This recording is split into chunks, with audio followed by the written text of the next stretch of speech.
Good evening and welcome back. Tonight we're diving into one of the most peculiar and fascinating corners of human history, where the line between the divine and the mortal blurred into near invisibility. We're exploring the strange, elaborate, and utterly captivating daily rituals of the Egyptian pharaohs. These were not simple routines.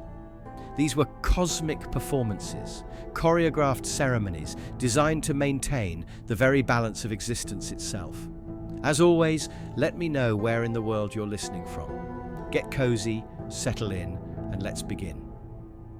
When we think of ancient Egypt, our minds often drift toward tombs, toward pyramids piercing the desert sky like questions asked of eternity. We imagine massive stone blocks moved by thousands of hands. We envision treasure chambers filled with gold and jewels. We picture the great monuments that have survived 5,000 years of sand and sun and the relentless march of time. But there is something far more intimate, far more strange that happened within those palaces and temples every single day. There is a world of ritual that most people never contemplate, a world in which a man who was believed to be a god walked through carefully choreographed ceremonies from the moment dawn broke across the Nile until sleep finally claimed him. This was the world of the pharaoh, and it was a world like no other. To understand the pharaoh's daily rituals, we must first understand what a pharaoh actually was. The word itself comes from the Greek, though the Egyptians called their king Pharaoh, which literally means great house. But this was far more than a title. The pharaoh was not merely a king in the traditional sense, not simply a political ruler who happened to hold more power than his subjects. The pharaoh was something far more unusual, far more profound. He was a god walking among mortals. The ancient Egyptians genuinely believed this. They looked upon their pharaoh and saw divinity made flesh, a living bridge between the realm of the gods and the realm of humanity. Every action the pharaoh took, every movement he made, every breath he drew had cosmic significance. This belief was not metaphorical or merely ceremonial in the Egyptian mind. It was absolute truth, more certain than any fact we might hold today. The pharaoh existed as an intermediary between the gods and the people. To the gods above, the pharaoh presented offerings, prayers, and praise, ensuring that divine favor continued to flow down upon Egypt. To the people below, the pharaoh guaranteed agricultural prosperity through his relationship with the gods. He ensured the defense of their territory. He administered justice. And he maintained what the Egyptians called Maat, a concept so central to their entire civilization that it deserves careful attention. Maat was not merely order in an abstract sense. Maat was the cosmic principle of truth, justice, harmony, and balance. It was the force that kept the sun rising each morning, that brought the Nile to flood at exactly the right time each year, that prevented the forces of chaos, represented by the serpent Apophis, from devouring the world. The pharaoh was, essentially, the guardian of this principle. Every day, through elaborate ceremonies and rituals, the pharaoh worked to maintain Maat and repel Isfet, which represented chaos, disorder, and entropy. This cosmic responsibility meant that the pharaoh's day could not be a simple succession of mundane tasks. It had to be a sacred performance, carefully choreographed and religiously observed. The pharaoh could not simply wake up, eat breakfast, and go about his business like any mortal man. Every action was laden with meaning. Every gesture carried weight. Every moment was infused with spiritual significance. What we will explore tonight is how this responsibility manifested in the daily life of the pharaoh, what strange and wonderful rituals filled his days, and how these practices shaped one of history's greatest civilizations. The first thing we must understand is that the pharaoh's day did not begin when he woke up. It began far earlier, in the hours of profound darkness before dawn, in the shadowed chambers of the temple, where priests moved in near silence, performing rituals that would set the stage for everything that followed. But long before the priests even arrived at the temple, the pharaoh himself was stirring. His awakening was not a simple matter of opening his eyes and rising from bed. It was, itself, a ritual laden with ceremonial significance. Before the sun had even begun to consider rising, while the world was still firmly in the grip of night, the pharaoh would awaken. His attendants would approach with deliberate, measured steps, their movements quiet and respectful. There was no sudden jostling, no loud voices. These men and women had been trained from childhood to move through the pharaoh's chambers with the utmost grace and discretion. They would enter the sleeping chamber where the pharaoh lay upon his bed, surrounded by symbols of protection and divine favor. These beds were not simple furnishings. They were carefully constructed platforms, often adorned with lion-shaped legs, symbolic of royal power and strength. The mattress would be made of fine linen, and the bedding would have been perfumed with oils that carried both spiritual significance and practical purposes, the scents serving to keep insects at bay while simultaneously creating an atmosphere of luxury and divine favor. The attendants would begin their work with a kind of silent reverence. They might approach with a thin pitcher of water, mixed with flower petals, and begin to anoint the pharaoh with these fragrant waters. This was not merely a washing. This was a sacred anointing, a preparation of the body for the divine work that lay ahead. As they worked, they might whisper prayers or recite incantations, words so soft that they were barely audible even in the silence of the Yainandi, pre-dawn darkness.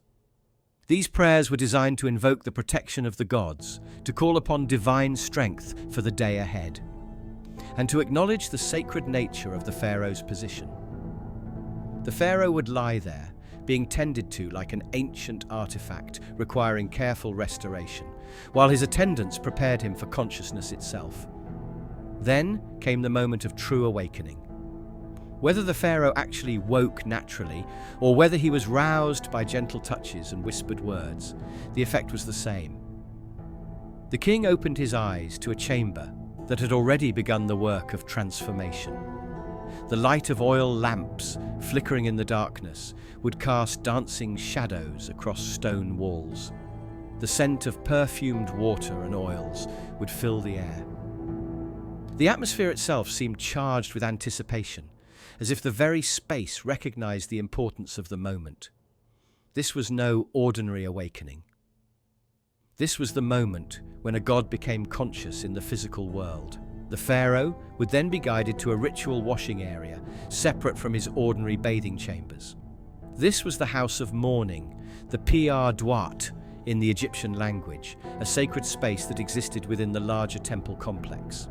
The house of mourning was a chamber designed specifically for this purpose, a space devoted entirely to ritual purification and preparation. Here, under the watchful eyes of priests, the pharaoh would undergo a more thorough cleansing. This was not mere hygiene, though cleanliness was certainly important. This was spiritual purification, the washing away of all that was earthly and ordinary, the preparation of the body and spirit for communion with the divine. The water used in this ritual was not ordinary water drawn from the Nile. It had been carefully blessed, infused with spiritual significance through prayer and ceremony. The priests would pour this sacred water over the pharaoh's body while he stood in a specially prepared chamber. Every movement would be deliberate. The water would be poured in a specific order, moving from the head downward, symbolically cleansing the divine consciousness from top to bottom. Natron, a naturally occurring salt that the Egyptians valued for its spiritual and practical properties, would be applied to the skin, its crystalline particles catching the lamplight as they worked. Then came the oils, precious substances imported from distant lands or produced from carefully tended plants. These oils would be warmed and massaged into the pharaoh's skin, their fragrance filling the chamber and transforming the space into something more than physical. The Egyptians understood something that modern culture has largely forgotten, that scent carries memory, emotion, and spiritual weight. These oils, whether made from frankincense, myrrh, jasmine, or honeysuckle, were not merely pleasant. They were doorways to the divine. The bathing process could take considerable time. There was no rushing, no sense of hurry. The priests understood that they were engaged in sacred work, and sacred work cannot be hurried. A pharaoh might spend an hour or more in this ritual bathing and anointing, feeling the transformation occur, moving from the state of a man who had slept to the state of a god who was awake and ready for divine work. The water would cascade over him again and again, washing and rinsing, cleansing and sanctifying. The oils would be massaged with intention, pressed into the skin with prayers and incantations. The natron would be applied with ritual precision. By the time this first ceremony was complete, the pharaoh was no longer quite a man. He was becoming divine, being transformed through ritual and scent and touch into something more than mortal. But the transformation did not stop with the body. Once the pharaoh had been bathed and anointed, he was ready for his appearance, for what we might call his dressing and grooming, but which was, in the Egyptian understanding, far more significant than these simple words suggest. The pharaoh could not simply dress himself. No, his clothing was far too significant, far too laden with meaning and power to be donned casually or without ceremony. His attendants would approach him with the garments that had been carefully selected for this day, garments that had themselves been sanctified through ritual. The finest linen, softer and finer than anything a common man would ever wear, would be wrapped around the pharaoh's body. This linen had been bleached to an almost supernatural whiteness, and in certain light it seemed to glow with an inner radiance. The purity of the linen was itself significant, representing the purity of the pharaoh's divine nature. Over this linen, the pharaoh would be clothed in garments that carried the symbols of his power and position. A pharaoh might wear a kilt made of linen so fine it was almost transparent, belted with a waistband of gold or precious metal. Over his chest might be placed a pectoral collar, an elaborate piece of jewelry crafted from gold, lapis lazuli, turquoise, carnelian, and other precious stones. This collar would hang from his shoulders, its weight a constant reminder of his burden and his responsibility. It would catch the light as he moved, creating flashes of colour and brilliance that announced his presence without him needing to speak. But before any of this could occur, there was another ritual, one that many consider even more essential, more transformative than any other. This was the application of the cosmetics, particularly the kohl that outlined the eyes, creating what modern observers often call the distinctive Egyptian look. Yet to reduce kohl to mere cosmetics is to fundamentally misunderstand its purpose and significance in Egyptian culture. The kohl was not applied because the pharaoh wished to appear beautiful, though that was certainly part of it. The kohl was applied because it carried spiritual and protective significance. When the pharaoh applied kohl around his eyes, he was engaging in an act of ritual identification with the gods themselves. The kohl was made from finely ground galena, a naturally occurring lead sulfide mineral, which was crushed into an impossibly fine powder and then mixed with oils to create a paste of intense blackness. This substance would be applied with a specialized stick, usually made of wood or bone, which the applicator would dip into the kohl paste and then carefully trace around the eyes. The lines would be made thick and dramatic, extending from the inner corner of the eye outward and upward, in a manner that created an almond-shaped outline. The effect was striking, transformative, almost otherworldly. A man who had been facing you would suddenly seem to be looking at you from a great distance, his gaze made intense and penetrating by the dark lines that seemed to hold the very night around his pupils. But the power of this act went far deeper than mere aesthetics. When a pharaoh applied kohl, he was engaging in an act of sympathetic magic, a ritual alignment with the gods. The specific pattern of the kohl, The almond-shaped eye outline directly mirrored the eye pattern of Horus, the falcon god, the son of Osiris and Isis, one of the most important deities in the Egyptian pantheon. Horus was associated with the restoration of order, with the triumph of justice over chaos, with the divine right to rule. By applying kohl in the pattern of the Eye of Horus, the pharaoh was calling upon the power of Horus, was inviting the god's presence into his own body, was merging his human form with divine archetype. Each day, as the kohl was applied, this act of identification and invocation was repeated. The pharaoh was not simply getting his makeup done. He was, in a literal sense according to Egyptian belief, becoming divine. The application of kohl was not a quick process. The lines had to be perfectly symmetrical, perfectly balanced on both sides of the face. A priest or skilled attendant would work slowly and carefully, making minute adjustments to ensure the symmetry was absolute. There was no room for error.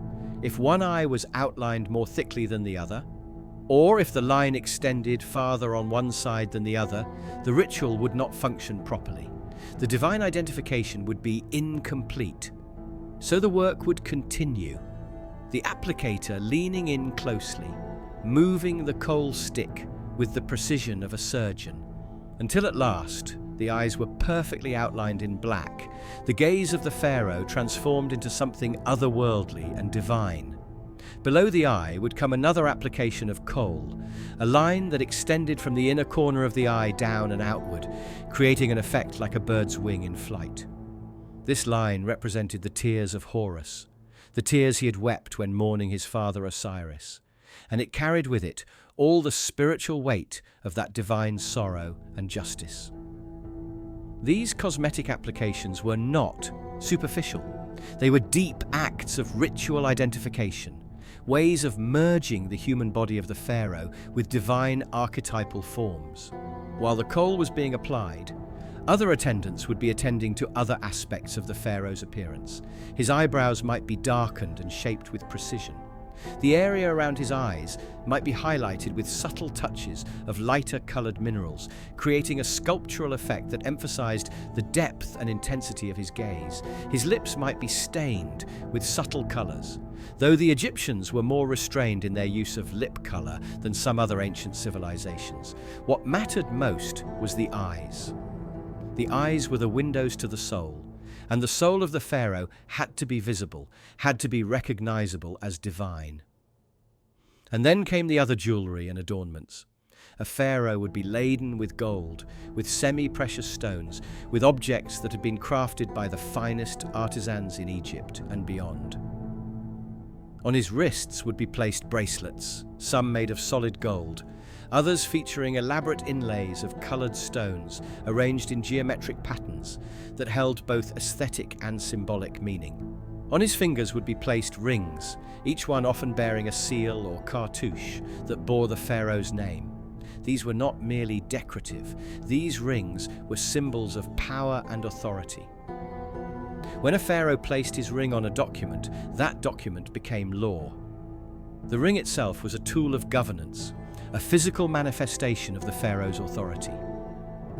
Around his neck, in addition to the pectoral collar already mentioned, there would be placed a broad collar made of multiple rows of gold and precious stones, often arranged in a pattern of radial symmetry that made the collar look like a sun bursting forth from the pharaoh's shoulders. This collar, called a usek, was one of the most important pieces of royal regalia.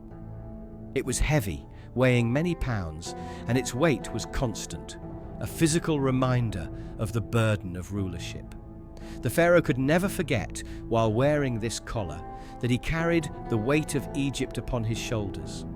The collar pressed down against his collarbone and shoulders with a steady, unflinching pressure. Over the course of the day, as hours accumulated and the weight of the collar accumulated, the pharaoh would feel that weight increasing, would feel the responsibility becoming more and more tangible and immediate. On his head would be placed the pharaoh's crown. But here we must be careful, because a pharaoh might wear several different crowns, each one appropriate for different occasions and rituals.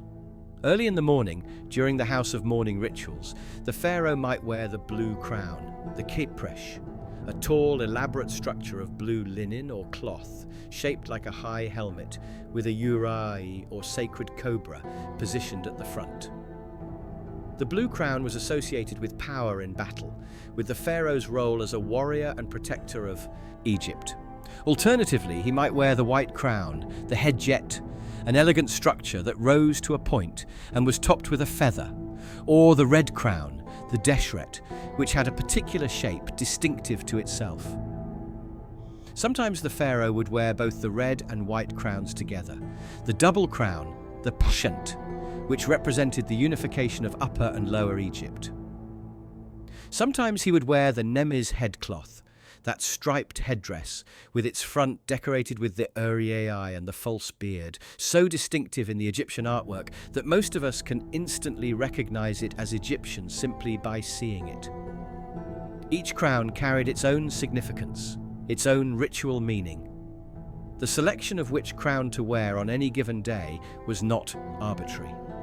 It was determined by the specific rituals that would take place during that day, by the particular way in which the pharaoh would need to present himself to the gods and the people.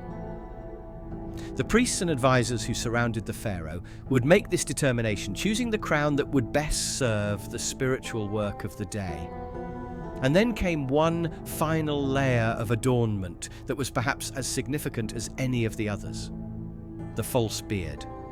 The pharaoh would have a false beard attached to his chin, a beard made of plaited linen, or sometimes of actual hair, stiffened with wax and secured in place by a cord or band that ran behind the pharaoh's head.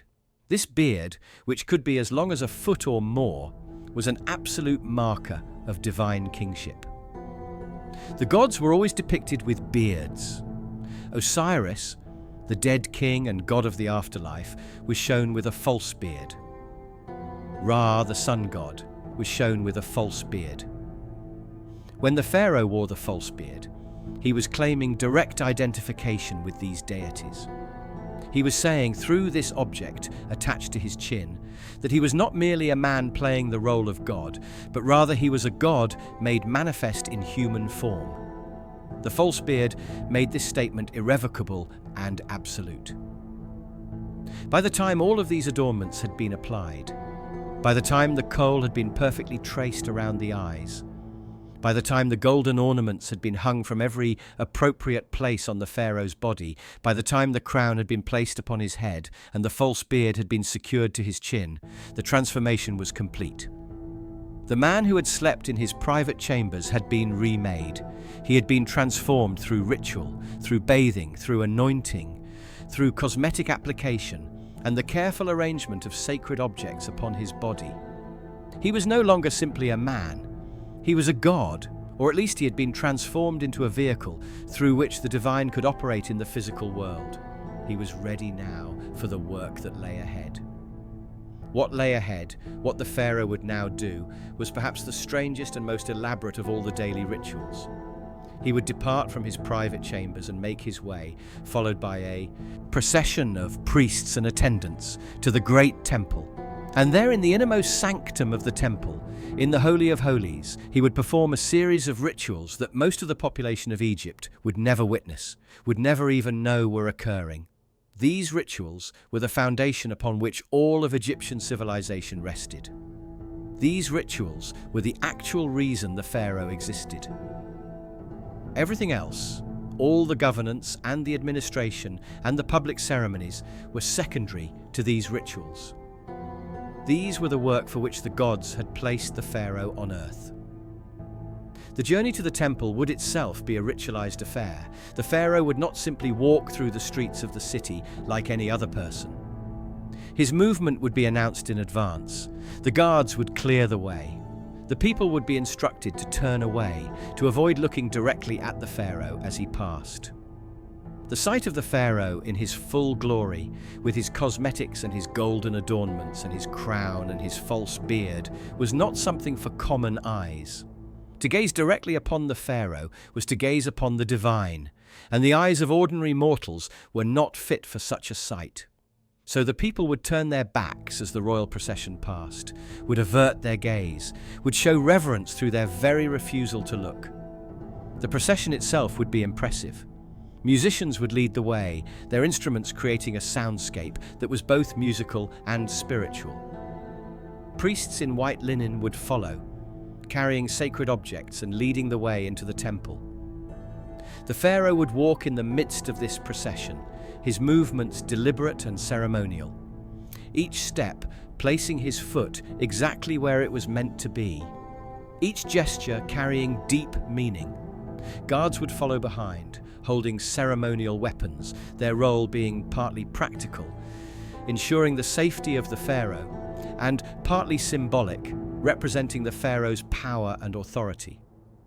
And then the pharaoh would arrive at the temple, at the threshold of the sacred space. And it is here that the work would truly begin. To understand what would happen in the temple, we must understand the basic geography of an Egyptian temple. An Egyptian temple was not a simple building. It was a complex structure, layered and deeply symbolic, each part carrying its own meaning. On the outside were the massive pylons, enormous towers that flanked the temple's entrance, their walls carved with scenes of the pharaoh defeating enemies, of the pharaoh making offerings to the gods.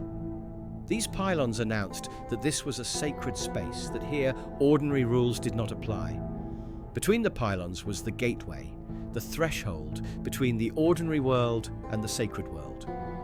To pass through this gateway was to leave behind one realm and enter another. Beyond the gateway was the open-air courtyard, surrounded by rows of columns, where ceremonies that involved large numbers of people might be conducted. The light would be bright here, harsh and direct, the sun beating down from above, but this was only the beginning. Deeper into the temple, the light would begin to diminish. The next chamber, the hypostyle hall, was filled with rows and rows of massive columns, their surfaces carved with hieroglyphic texts and images of gods and pharaohs. The columns were so tall and so numerous that they created an effect almost like a stone forest. The light that penetrated this chamber was filtered and dimmed by the ceiling that hung above the columns, creating a space of shifting shadow and scattered light. Walking through the hypostyle hall felt like walking into another world, a world half in shadow, half in light, a liminal space between the physical world and the spiritual. And still the temple went deeper. Past the hypostyle hall, chambers became smaller, more enclosed. The light grew dimmer, the darkness grew thicker. Fewer and fewer people had access to these deeper chambers. Only the highest priests and the pharaoh himself were allowed into these inner sanctums. These chambers were not meant to be seen by ordinary eyes. They were spaces devoted entirely to communication with the divine. And at the very center of the temple, at the very core of the entire structure, was the sanctuary, the naos, the holiest of all the holy places. This was where the god's statue stood. Let us try to imagine this moment. The pharaoh, dressed in all of his regalia, surrounded by priests, has made his way deep into the temple. The light has grown so dim that the world seems almost to exist in darkness. The air is thick with incense, with the smoke from burning frankincense and myrrh, those precious substances that had to be imported from far away, that cost enormous sums, that were reserved only for the most sacred purposes. The smoke coils through the air, creating patterns and shapes, carrying the prayers and intentions of the priests upward toward the gods. The sound of chanting fills the air, deep voices reciting prayers and incantations in a language that is itself sacred, that is itself a form of magic. And then the pharaoh reaches the sanctuary. And before him stands the door to the naos, the chamber in which the god's statue rests. This door is sealed. It has been sealed since the ritual was performed the previous evening. The seal has been placed there to protect the god during the night, to ensure that the god remained safe while the pharaoh slept and the temple was empty. The priests chant, their voices rising and falling in a rhythm that is hypnotic and ancient beyond measure. And then the pharaoh reaches out and breaks the seal. This is a moment of profound spiritual significance. The pharaoh is literally opening the door between the physical world and the realm of the divine.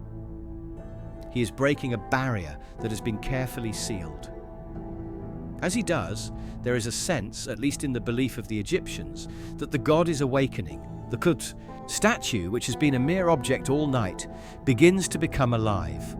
The presence of the god, which has been absent or dormant, returns to the statue. The god is waking up. What happens next is a ritual that has been performed in the same manner, with the same words, in the same order, for centuries, perhaps for millennia. This is the opening of the mouth ceremony, one of the most important rituals in Egyptian religious practice. The ceremony involves a series of specific actions, each one designed to animate and vivify the statue, to transform it from a mere object of stone or wood or metal into a living vessel of divine presence.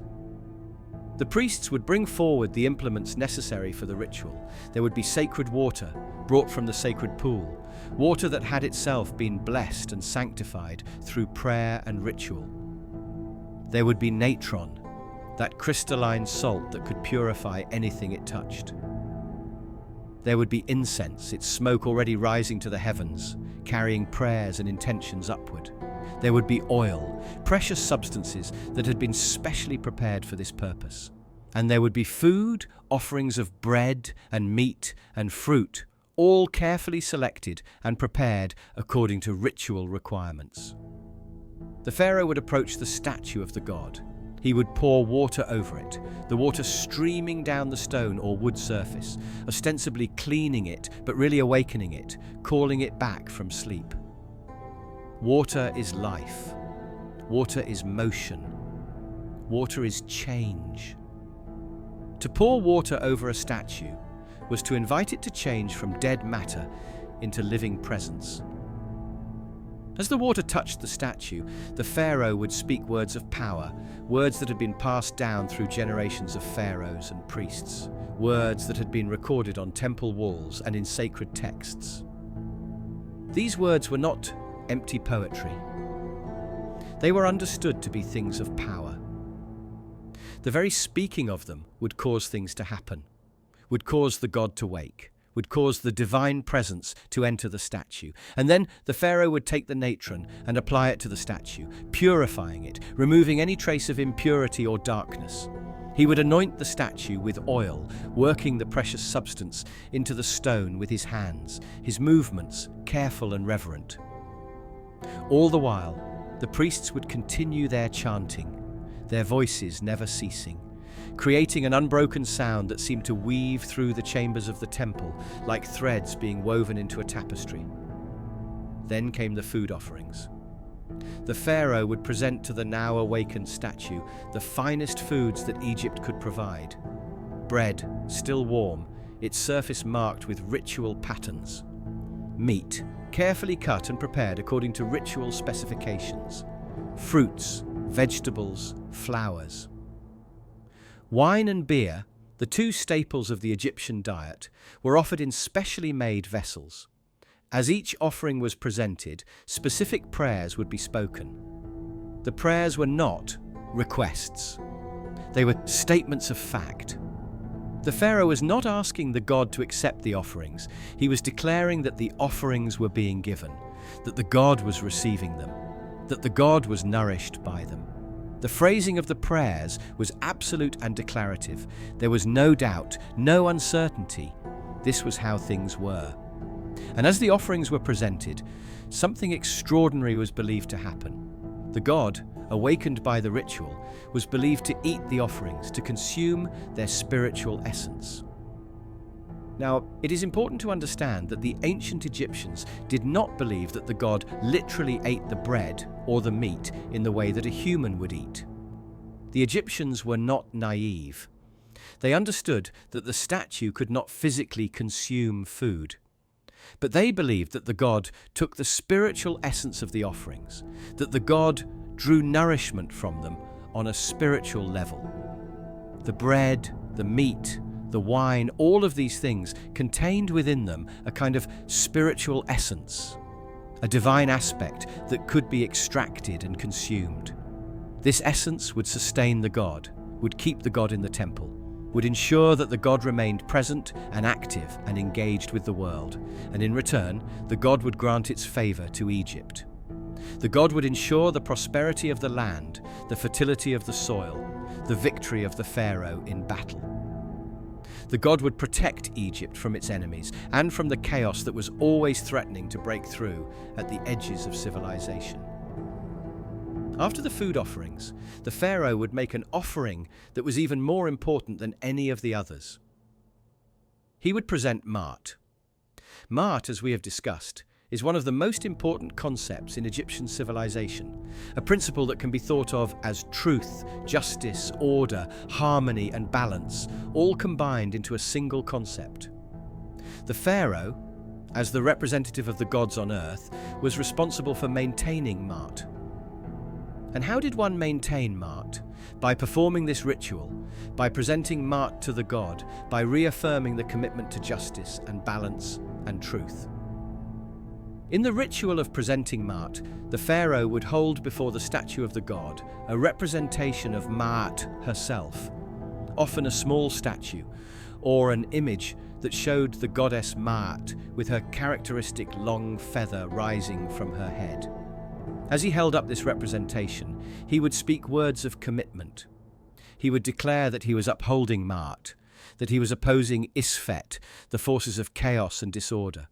He would pledge to rule justly, to ensure the prosperity of the land, to maintain the balance between order and chaos.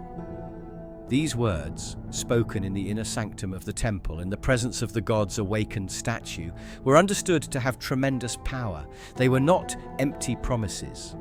They were commitments made to the gods themselves, declarations of intent that carried the weight of divine authority. And so, 3 times each day, this ritual would be repeated. Once at dawn, when the sun was just rising and the first light of Ra was appearing on the horizon. Once at noon, when the sun was directly overhead at the peak of its power. And once in the evening, as the sun was declining toward the west, beginning its journey into the underworld, the Duat, where it would face trials and challenges before emerging again in the east at dawn. At each of these times, the pharaoh would return to the temple and would perform this same ritual, would awaken the god, would present the offerings, would reaffirm his commitment to Maat. This was the work that consumed a significant portion of the pharaoh's day, this sacred duty that had to be performed with absolute precision and absolute commitment. But between these 3 major rituals, the pharaoh had other duties. The god, once awakened, had to be cared for. The statue had to be bathed and clothed. The offerings that had been presented in the morning had to be removed and disposed of in a ritualized manner. Often, the food that had been offered would be taken from the temple and distributed to the priests who served the temple, or, in some cases, to the poor who gathered outside the temple seeking sustenance. The god, in a sense, was feeding the people through the mechanism of ritual. The offerings that had been made to the god would ultimately sustain those who served the god and those who worshipped the god. Between the rituals, the pharaoh would also spend time attending to administrative matters. The pharaoh, despite his divine status, was also the ruler of Egypt in a political sense. He had to make decisions about the governance of the kingdom. He had to consult with his viziers and his high officials, his military commanders and his judges. The vizier, the highest official in the land, would present reports to the pharaoh about the state of the kingdom. How were the crops growing? Were there any threats on the borders? Had there been any disputes that required the pharaoh's judgment? The pharaoh would listen to these reports, would consider the information that was presented to him, and would make decisions. These decisions were made in the belief that the pharaoh was guided by the gods, that the wisdom of the gods flowed through him, that his choices were, in a real sense, the choices of the divine. But the consultations with officials were not merely practical matters. They carried spiritual significance as well. The very act of making decisions was a way of upholding Maat, of ensuring that order and justice prevailed in the land. When the pharaoh rendered judgment in a dispute, he was not simply making a practical decision about who had wronged whom. He was invoking Maat, was aligning human affairs with the divine principles of justice and balance. The words that the pharaoh spoke when rendering judgment were understood to carry the authority of the gods. The very truth of those words was reinforced by the divine authority behind them. There was also the matter of reading omens and interpreting the will of the gods. The Egyptians, like many ancient peoples, believed that the gods communicated their will through signs and portents. A particular flight of birds might carry meaning. The pattern of intestines in a sacrificed animal might reveal the future. Dreams might carry messages from the gods. Priests trained in these arts would consult with the pharaoh, would inform him of what the gods were saying through these various channels of communication. The pharaoh, guided by this information, would adjust his plans and his policies accordingly. He was not commanding the gods, he was listening to them. He was aligning his actions with their will. And throughout all of this, throughout the rituals and the consultations and the decision-making, the pharaoh was also maintaining a careful balance between his divine role and his human role. He was a god, yes, but he was also a man. He had to eat, he had to rest, he had to attend to the physical needs of his body. And so, even as he performed the sacred rituals and made important decisions, he would also pause for meals, would consume food and drink with his courtiers and officials, would take moments of rest and relaxation when the intensity of the day allowed for it. The meals that the pharaoh ate were, themselves, ritualized affairs. The food that the pharaoh consumed was not ordinary food. It was the finest that Egypt could provide. Bread made from the finest wheat, baked with care and precision. Meat from the finest cattle, prepared according to specific recipes that had been handed down through generations. Fish from the Nile, caught in the early morning and prepared fresh. Fruits and vegetables from the royal gardens, where they had been tended with enormous care. Wine and beer, also the finest quality, made from the best grains and fruits. All of this food would be prepared by the royal kitchens, where scores of cooks and assistants would work to produce meals worthy of a god. But the pharaoh would not eat alone. He would eat in the company of his courtiers and officials, sometimes in the company of his family, sometimes in the company of priests and other high-ranking individuals. These meals were not casual affairs. They followed specific protocols and procedures. The pharaoh would be seated in a place of honor, often elevated above the other diners. The food would be presented to him first, before others were served. Wine would be poured for him from special vessels. Throughout the meal, he would be attended to by servants and officials, ensuring that his every need was anticipated and met. But even at these meals, the pharaoh was never entirely off duty. The meal was itself a kind of ceremony, an occasion where the pharaoh could observe his courtiers and his officials, could gather information about what was happening in the kingdom, could reinforce his authority and position through the careful management of ritual and etiquette. The meal was not simply about sustenance, it was about the maintenance of social order, about the reinforcement of the hierarchy that placed the pharaoh at the apex of society. And then there would be time for leisure and recreation. The pharaoh, despite his enormous responsibilities, was still a man, and men, even divine men, need moments of relief and recreation. The pharaoh might go hunting, a common pastime for the Egyptian nobility. Hunting served multiple purposes. It was, of course, a source of food, a practical way of bringing meat to the tables of the palace. But it was also a form of exercise, a way of maintaining physical fitness. And, not incidentally, it was a way of demonstrating power and dominion over nature. When the pharaoh hunted successfully, when he brought down a wild animal, It was understood as a manifestation of his divine power, his authority over all living things. The hunt would be carefully organized, often involving dozens or even hundreds of men. Servants and soldiers would drive game toward the pharaoh, creating opportunities for him to demonstrate his hunting prowess. The pharaoh, riding in a chariot or on horseback, would pursue the game with bow and arrow or spear. The excitement of the hunt, the speed of the chariot, the thrill of pursuit, would provide a kind of release from the intensity and formality of the rest of the day's rituals. For a few hours, the pharaoh could be a hunter, a warrior, a man engaged in an ancient and primal activity, and there would be fishing as well. The Nile, flowing through the land, was a source of countless fish, and fishing expeditions were popular recreations for the Egyptian nobility.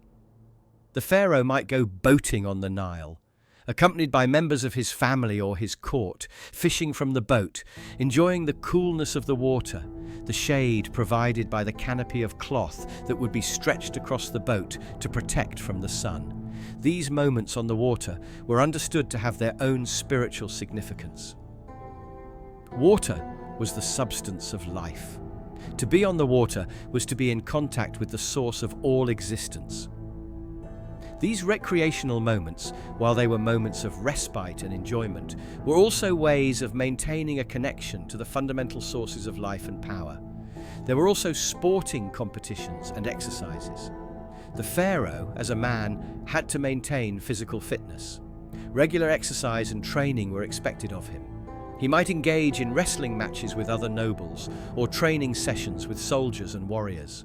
Every few decades, often after 30 years of rule, there would be a festival called the Hebsed, a jubilee ceremony designed to rejuvenate the pharaoh both spiritually and physically.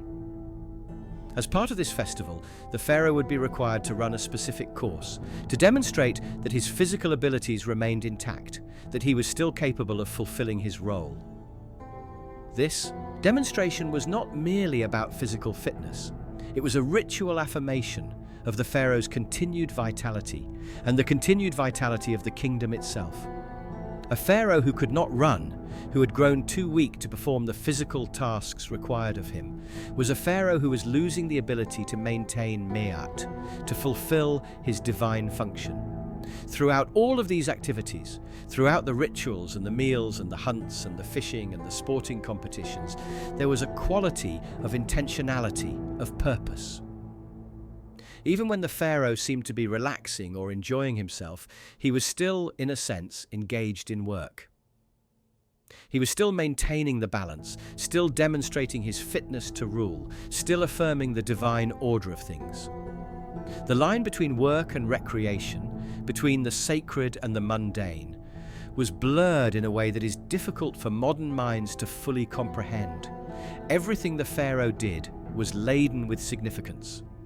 Every action was a statement about the nature of the universe and the pharaoh's role within it.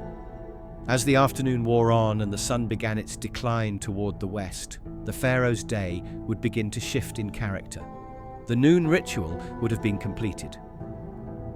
The consultations with officials would be drawing to a close. The afternoon heat, at its most intense, would be beginning to fade slightly, and the pharaoh would prepare for the evening ritual, the third of the three major ceremonies that marked his day. This evening ritual would take place as the sun was declining toward the horizon, as the light began to shift from the harsh white of midday to the golden tones of late afternoon, moving toward the red and orange tones of sunset. The pharaoh, once again dressed in his full regalia, or perhaps in a slightly different regalia, appropriate for the evening ceremony, would make his way back to the temple. The procession would be similar to the morning procession, though perhaps with a slightly different character. There would be priests, musicians, guards, all creating a ceremonial atmosphere. The people would, once again, turn their backs as the pharaoh passed, showing reverence through their averting of gaze. And in the temple, the pharaoh would perform the evening ritual, the third encounter of the day with the god's awakened presence. The process would be similar to the morning and noon rituals, the same words spoken, the same actions performed, the same offerings made. But there was a particular significance to the evening ritual that was distinct from the others. The evening ritual was a preparation for the night, for the journey that the god, embodied in the sun, would make through the underworld. In Egyptian cosmology, the sun was not understood as being where we understand it to be. The sun did not simply disappear when it set. Rather, the sun god, Ra, was understood to undertake a dangerous journey each night, traveling through the underworld, the Duat, in his solar boat. During this journey through the underworld, Ra would encounter obstacles and dangers. Most significantly, Ra would encounter Apophis, the serpent of chaos, the embodiment of all that was hostile to order and life. Each night, Ra would battle with Apophis, a struggle that was cosmic in significance. If Ra were to fail in this battle, if Apophis were to overcome Ra, the sun would not rise the next morning. Chaos would prevail. The world would end. And so each evening, the pharaoh performed the evening ritual not merely to close out the day's ceremonies, but to ensure that the sun god had the strength and the divine favor necessary to survive the night, to defeat Apophis, and to emerge again in the east at dawn. The evening ritual, therefore, carried with it a particular urgency and significance. As the pharaoh presented the offerings and spoke the prayers, he was not only performing a ceremonial act, he was actively ensuring the continuation of the cosmos itself. The responsibility that rested on the pharaoh's shoulders at this moment was enormous. If he failed to perform this ritual correctly, if he spoke the wrong words or failed to make the offerings properly, the consequences would be cosmic in scale. And so the pharaoh would move through the evening ritual with particular care and attention. Each word would be precisely spoken. Each gesture would be exactly right. The offerings would be selected and presented with meticulous attention to detail. As the ritual drew to a close, as the sun touched the horizon, as the light began to fade from the sky, the pharaoh would be aware that he had fulfilled his duty for another day. The god, strengthened by the offerings and the pharaoh's words, would now be able to undertake the dangerous journey through the underworld. The sun would set, the night would come, and Ra would battle with Apophis in the darkness beneath the earth. Once the evening ritual had been completed, the pharaoh's sacred duties for the day would be concluded. The shrine would be sealed again, the doors closed and locked, the god protected through the night. The pharaoh would depart from the temple and return to his private chambers. And now, with the sun gone and the night arrived, the character of the pharaoh's day would shift once more. The evening, for the pharaoh, was a time of transition, a time when the intensity of the day's rituals and responsibilities began to give way to something softer, more private, more intimate. The pharaoh would emerge from the temple and move through the palace as the last light of day faded from the sky. The palace would be alive with activity, but it was a different kind of activity than that of the day. During the day, the palace was the seat of government, a place where decisions were made and the work of ruling was conducted. But as evening fell, the palace became something more like a home, a space where the pharaoh could lay aside some of the burden of his divine role and be to a degree a man. There would be further bathing and ritual cleansing, though these evening ablutions were less elaborate than the morning ones. The pharaoh would retire to his private bathing chambers, where attendants would pour water scented with oils over his body, washing away the heat and dust of the day. Oils would be applied to his skin, the same precious substances that had been applied in the morning, but now used for relaxation and restoration rather than for ritual preparation. The intensity of the day's ceremonies would begin to fade from his body, even as it would begin to settle into his mind and spirit, becoming memory and accomplishment. The pharaoh might take a meal in the evening, a lighter meal than the substantial lunch, something designed to nourish without overburdening the body before sleep. There might be fruit, wine, bread, perhaps some lightly prepared fish or fowl. This meal would often be eaten in a more informal setting than the midday meal, perhaps in the pharaoh's private chambers, or in a small, intimate gathering with family members or close advisors. This was one of the few times during the day when the pharaoh could be somewhat casual, when the extreme formality of his public role could be relaxed to a degree. But before sleep came, before the pharaoh finally retired to his bed for the night, there was one more set of rituals, one more set of ceremonies that had to be performed. These were the night rituals, practices designed to protect the pharaoh during the vulnerable time of sleep, to maintain his connection to the divine even as his body rested, to ensure that no harm would come to him during the darkness. The pharaoh would move about his private chambers, and as he did so, he would touch or arrange small amulets and protective objects that had been placed throughout his chambers. These amulets would take many forms. There would be ankhs, the symbol of eternal life shaped in gold or other precious materials. There would be scarabs, the sacred beetle, understood to represent transformation and renewal. There would be the Eye of Horus, representing restoration and protection. There would be Djed pillars, symbolizing stability and strength. Each of these objects had been placed strategically throughout the pharaoh's chambers, and each evening the pharaoh would move among them, touching them, speaking prayers to them, asking for their protection through the night. These practices highlight an essential truth about the Egyptian understanding of the world. For the ancient Egyptians, there was no clear separation between the material and the spiritual. An object like an amulet was not understood to be merely symbolic. It was understood to actually carry within it the spiritual power it represented. When the pharaoh touched an ankh, he was not merely touching a piece of gold. He was engaging with the actual principle of eternal life, was placing himself under its protection. When he touched a scarab, he was not merely looking at an artistic representation of transformation. He was inviting the actual transformative power of the scarab to work on his behalf.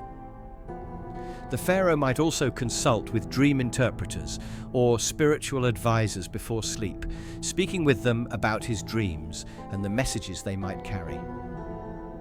In the Egyptian understanding, dreams were not merely the random firing of neural pathways during sleep, as modern psychology understands them. Dreams were understood to be actual communications from the spiritual realm, messages from the gods or from other spiritual entities. A dream of water, for instance, might carry different meanings depending on context and the specific form the water took. A dream of a river might be understood as carrying one message, a dream of a flood another, a dream of a clear pool another still. The spiritual advisors would help the pharaoh interpret his dreams, would help him understand what messages the gods were sending through the vehicle of his sleeping visions. And then, at last, the pharaoh would retire to his bed. But even this act, the simple act of lying down to sleep, carried ritual significance. The bed would be positioned in a specific way, aligned with cosmic directions, the pharaoh's head pointing toward a specific compass point that had been determined by astronomical observation and religious tradition. The bedding would be arranged in a specific manner. The pillows, made of stone or wood, would be positioned to support the head at a particular angle. The pharaoh would lie down, and attendants would arrange blankets and coverings over him. In the darkness, with the pharaoh lying in his bed, surrounded by the protection of amulets and the presence of sleeping guards, the physical body of the pharaoh would begin the process of rest and restoration. But in the Egyptian understanding, the part of the pharaoh that mattered most, the part that truly defined who he was, would not be at rest. The pharaoh's ka and be'ar, roughly equivalent to what we might call the soul or spirit, would continue to be active. The ka was understood to be the life force, the spiritual double of the physical body. The ba was understood to be something more like the personality or the individual essence of a being. During sleep, the pharaoh's ba was understood to leave the physical body and journey through the spiritual realms. These journeys were not random. They were understood to be meetings with gods, encounters with spiritual entities, communications with the ancestors. The pharaoh, through his sleeping self, through his ba, would maintain connection with the divine realm, even as his physical body rested. And throughout the night, while the pharaoh slept, the temple would remain alive with activity. Priests would maintain vigil, ensuring that the shrine remained sealed and protected. They would keep lamps burning, the flames casting flickering light onto stone walls. They would continue to recite prayers and incantations, maintaining a kind of spiritual vigilance throughout the hours of darkness. In a sense, the priests never allowed the connection between the physical world and the spiritual world to lapse. Even when the pharaoh slept, the work of maintaining Maat, the work of ensuring the cosmic order, continued. And far below the temple, in the realm of the dead, in the Duat, the sun god Ra was battling with the serpent Apophis. This battle, this eternal struggle between order and chaos, between light and darkness, between the forces of creation and the forces of destruction, was understood to be absolutely central to the continued existence of the cosmos. The outcome of this battle was not predetermined. There was a real possibility that Apophis might overcome Ra, that chaos might triumph. And so the battle was fought with intensity and desperation. Ra, guided by the prayers that the pharaoh had offered, strengthened by the rituals that had been performed, would push back against the darkness. Ra would fight the serpent. Ra would defeat it. Ra would continue on his journey through the underworld. And then, as dawn approached, as the first hints of light began to appear on the eastern horizon, the sun would emerge, as it always had, as it always would. Ra would have survived another night. Chaos would have been defeated once more. The order of the universe would have been maintained, and the pharaoh would awaken. The moment of awakening would be the same as it had been on the previous day and the day before that, and would be for all the days of the pharaoh's reign. The attendants would approach with their water and their oils. The rituals would begin again. The day would unfold as it always did, with its ceremonies and its rituals, its administrative duties and its moments of recreation, its sacred obligations and its human needs. The cycle would continue, day after day, year after year, decade after decade, until at last the pharaoh's reign ended, either through death or through abdication, and a new pharaoh would take his place. And that new pharaoh would begin to perform these same rituals, would begin to enact these same ceremonies, would begin to maintain the cosmic order that kept Egypt alive and kept the universe in motion. This was the life of a pharaoh, strange and elaborate and completely unlike anything we might experience in the modern world. This was a life devoted entirely to the maintenance of cosmic order, to the performance of rituals that were believed to be absolutely essential to the continued existence of the universe itself. The pharaoh was not a man who happened to hold great political power. The pharaoh was a being who understood himself to exist at the intersection of the human and the divine, a being whose every action carried cosmic significance, a being whose chief responsibility was to maintain the balance between order and chaos, between creation and destruction. And perhaps most remarkably, the pharaoh accepted this burden with complete seriousness. There is no indication in any of the historical records that the pharaohs of Egypt ever treated these rituals as mere ceremony, as empty performance. The pharaohs, as far as we can tell, genuinely believed in the cosmic significance of what they were doing. They genuinely believed that if the rituals were not performed correctly, if Maat was not upheld, if the gods were not presented with the proper offerings and prayers, then the world would cease to exist.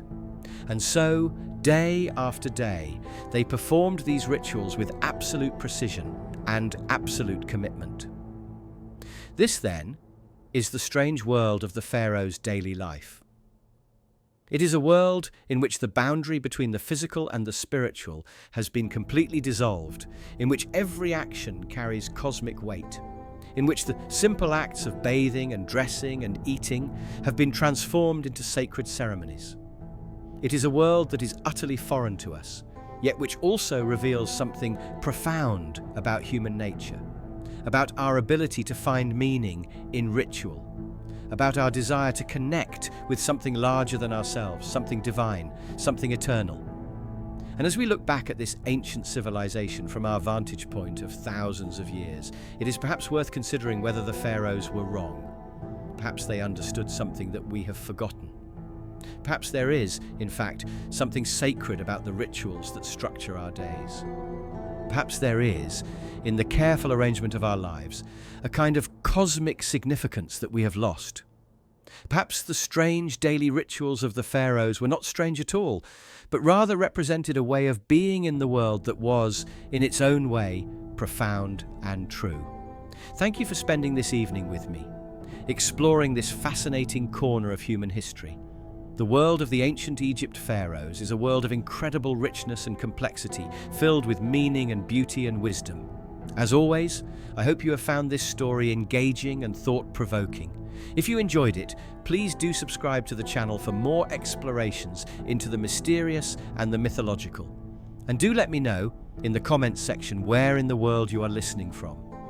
I read each and every comment that you share, and it brings me great joy to know that people from across the globe are tuning in to join me on these journeys into the depths of human history and spiritual understanding. Until next time, may you find peace in your own rituals, meaning in your own actions, and connection to the divine, in whatever form it takes for you. Sleep well and dream deeply. Good night.